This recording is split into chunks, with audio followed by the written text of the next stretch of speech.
ป่าจะได้ไปเกาสารครับพี่น้อง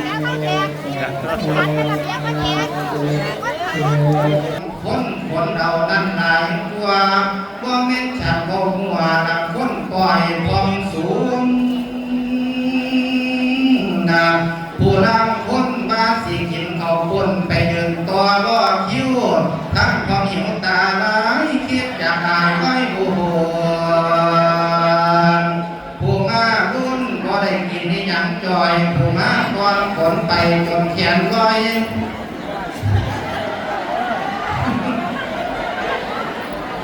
เขาหลับซ้ำเลยตาของไม่แบบถึงตาสา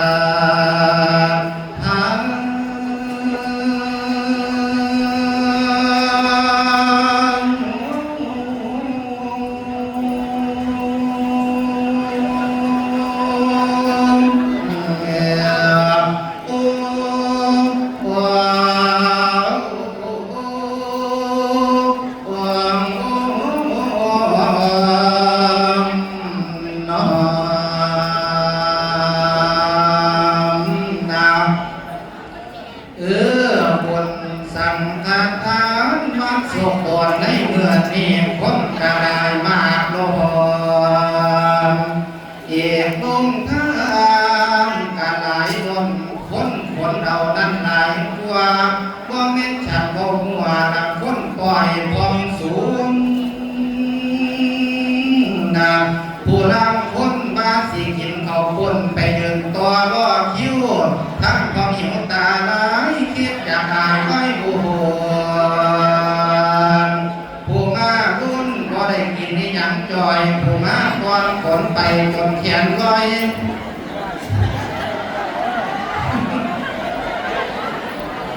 เขาหลับซ้ำเลยตาของไม่แบบถึงตาว่านี่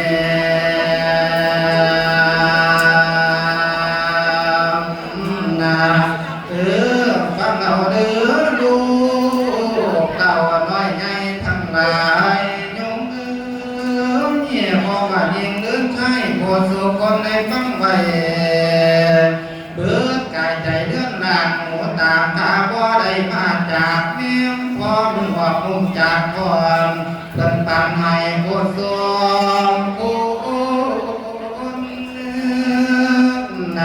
ถือเป็นโชคเงินล้นพระพรหมแต่งแปลงดีกีบมอนาโดชีวิตพ่อแม่เฮาปันให้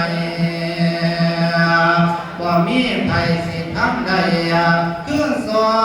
งผมพ่อกับเมียเลี้ยงลูกมานับตั้งแต่ยังเป็นเด็กเล็กน้อยปล่อยอุ้มบ่ปล่อยไหลมีแนวไหลเพิ่มการให้ก็ย้อนว่าความรักทั้งการงานบ่เคยพักเพื่อไหลใกล้น้อยก็พระพุทธาน้อยบ่ยอมถอยได้สู่ต่อบุญคุณของเมียมพอหาสิได้เกี่ยวบ่ได้ก็ได้เพื่อนแผ่นไตพ่อแม่เป็นผู้ให้เป็นผู้เสียสละเพิ่นเป็นพ้นเป็นพระที่เทียมต้องคงที่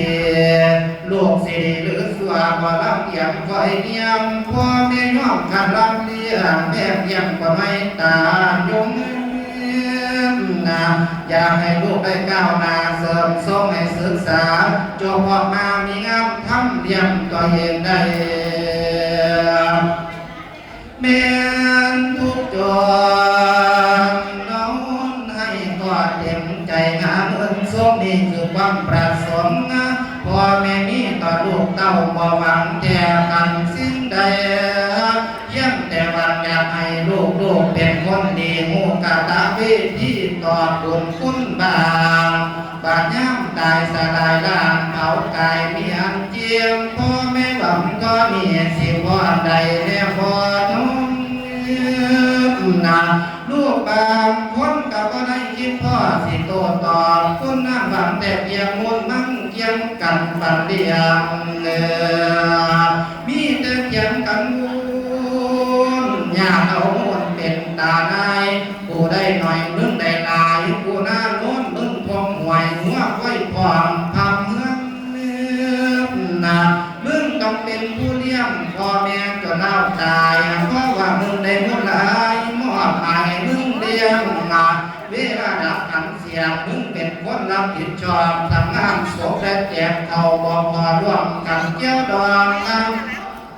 จนขาดที่ขาดนอ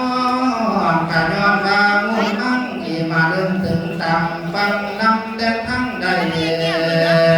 พ่อแม่พากันหายทุกข์หวานใจได้ตามนายบางคนพ่อแม่ตายขาดศพยังอยู่บ้านว่าท่านได้กำโจ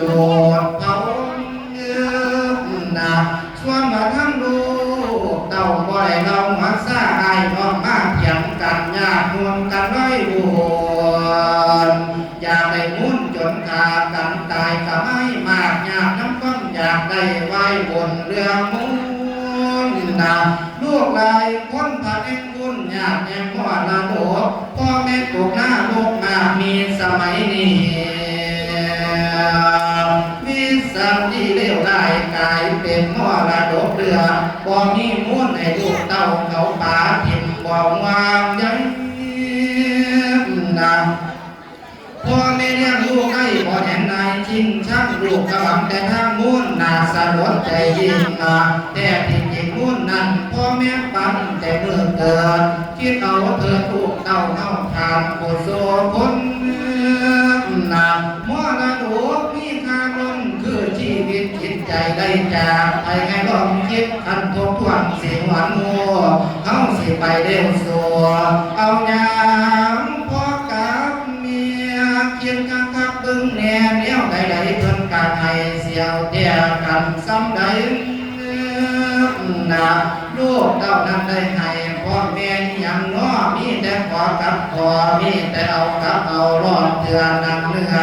ผ้ากันเรือผ้ากันแหนเรือตะแกงคือการบัวผู้เป็นลูกนั้นเห็นวันสิให้วันสิได้กันโยกโยนะซื้อหน้าให้แม่พ่อจากตรงจากสอนให้เงินพ่อแก้วบิดามารดาผู้เลี้ยงมาจากลาสร้างเมืองสร้างในเศร้าส่วนหลังงามงามไม่เพิ่นอยู่เอิ้นว่าลูกกะตันอยู่คนสิได้ยกย่องกันยกย่องพอเติมสั่งดอกยามยิ้มนะอย่าได้ไปจู้เที่ยวตั้งแต่มุ่นมั่งตีนเมื่อยังมีพอเพียงเอากะยังได้เสียเป็นความภูมิใจกันชมผมกันยอมสิเรื่องน้องบ่ตกตามนะลูกทุกคนกันควันจำเลี้ยงพ่อเมียกันให้ได้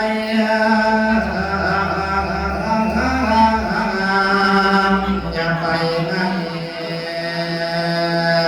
ตามแต่มวลให้จำไว้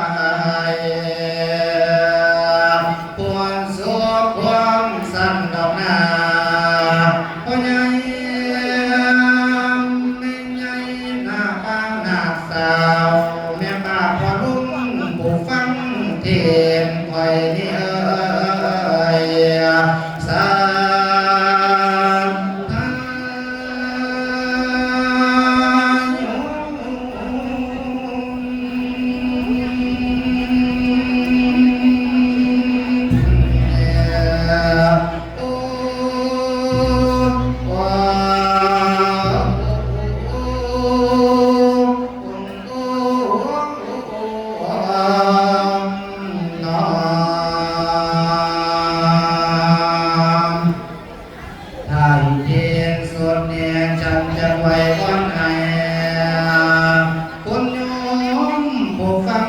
ผู้ทำบุญเมื่อนี้บุญทิศาอยากนำไปงานทานผู้คนตายยงเอ้ย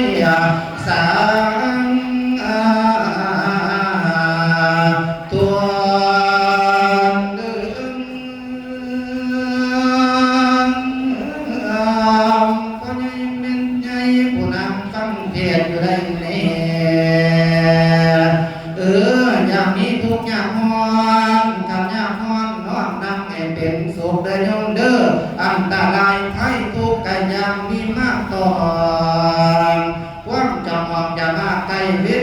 ไก่งาตัดสินคำจะได้มาพามางกายน้อมเจ้าบุญสุคุณนะบุญสังฆทานมาสุดอนในเมื่อนี้เจ้ามาทั้งสะเดินในสุดาวว่าเดินฟ้าแม่เจ้าสิท่านสิทำหาขอให้เป็นนางถึงมาสวรรค์ฟ้าย่อมย่อมเน่าวิมานเงินทองอยู่สวรรค์สังฟ้าคนเด้อเจ้าหมู่กันยุ